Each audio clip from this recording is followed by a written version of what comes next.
Welcome YouTube. This is Hypnotic Jeans with another Opinions from a Fan. Today, we're going to talk about No Way Out and the Elimination Chambers. And then we're going to go into the top 10 things that pissed me off about the WWE. Might go a little bit long. You might have to make this a two-parter. I hope not, but we'll just have to see what happens. So, moving on. No Way Out, the Elimination Chambers. I have to say, the way I rate pay-per-views, I don't go by stars or anything like that. I go by a letter grade, going from an F to an A plus. A plus being the highest, F being the lowest.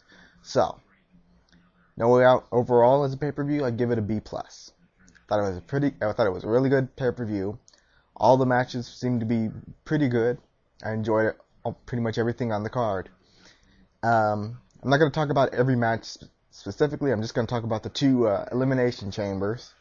And about first about the SmackDown Elimination Chamber, really surprised me. It was a lot better than I thought it was going to be. And I really mean that. They got Big Daddy V and Khali eliminated first, which is a good move. You got them out of the way first, so the rest of the other four guys, Undertaker, Batista, Finlay, and MVP could show their stuff, and they really put on a good match, and it really surprised me. When I talk about MVP taking that really sick bump off the top of the chamber.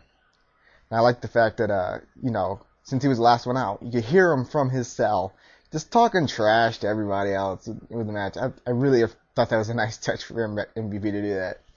I also talk about, Finlay taking a really bad sick bump, getting choke slammed onto the steel.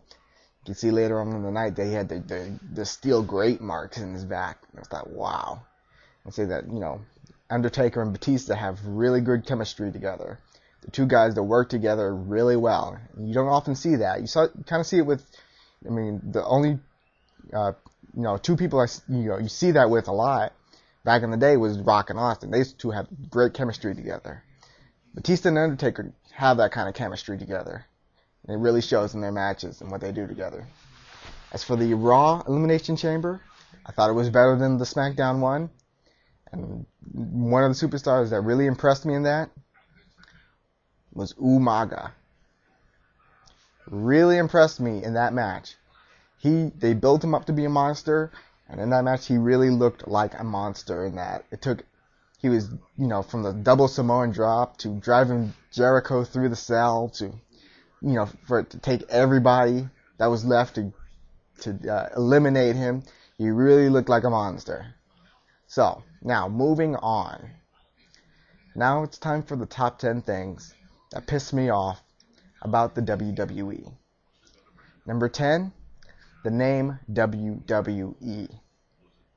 I remember the night when the WWF turned into the WWE because there was a hardcore match. It was a hardcore time limit title match. So he had Lillian Garcia every few seconds having to go, winner and new WWE hardcore champion is Tommy Dreamer or Raven or, and he had to just repeating WWE. And I remember thinking to myself, what a dumb name. There wasn't somebody in WWE headquarters that owns a thesaurus that couldn't have found a better word another word for federation. Could be like, I don't know, I'm going to give you one off the top of my head. World Wrestling Incorporated. There you go. You just leave it as WW. You still have the same logo they have now, WW, except to be World Wrestling Incorporated. Still gives you that business sense. It gives it a sense of a class and respect, more so than entertainment does. It doesn't even make it sound like a company. But on to number 9, the WWE Divas. Like I said, I've said it before, I don't watch WWE for Divas matches anymore, for women's wrestling.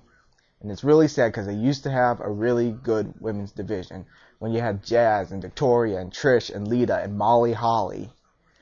And now you still have some good wrestlers in WWE, but they have to work with all these women that can't really wrestle and all these Diva Search winners, and it just pisses me off. Because when you have girls like, you still have girls like Victoria, and you have girls like Mickie James and Beth Phoenix, and they have to work with Kelly, and, and Ashley and things like that. It just pisses me off. But moving on, number 8 is the dumb and tasteless storylines. I mean, the rumor was, I remember hearing this, that Bobby Lashley and Crystal left because they wanted Crystal to do some kind of a tasteless racism-based storyline. And, you know, when you're trying to market the company to both kids and adults, the tasteless, you know, these tasteless storylines are not something you're going to be wanting to market to kids if you want to run a kids-friendly show. And it's something that's, you know, was on my mind. I thought I'd get that out there. Number 7, Michael Cole. Michael Cole, who can't tell a power bomb from a spine buster. I know he's doing his best out there, but he really needs, I guess, to study up or, you know, actually think about what he's saying before he says it when he's trying to do a broadcast, because he messes up a lot, and it really takes me out of the match when he does it. Number 6, John Cena. Like I've said before, I'm not a big fan of Cena, and it's not because I'm a Cena hater or, you know, it's because I think he wrestles fine in the ring. I think he's perfectly capable in the ring.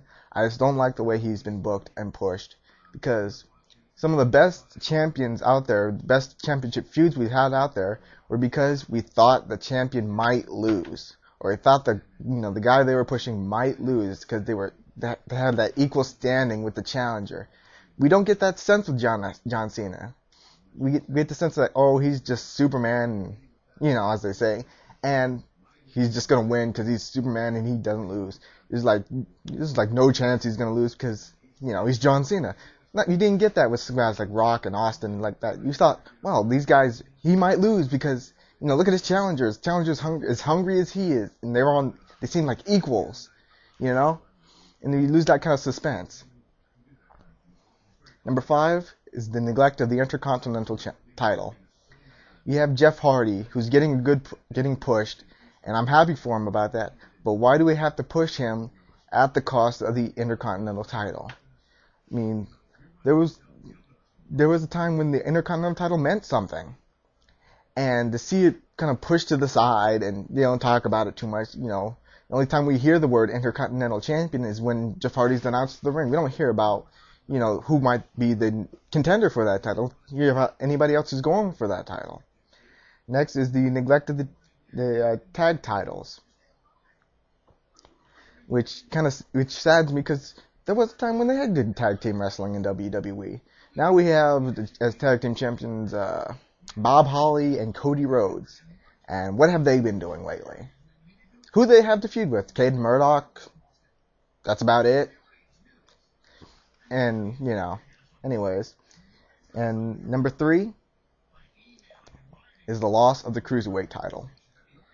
And which is really sad because the WWE needed something that was different from what they normally put on, and that was the Cruiserweight division.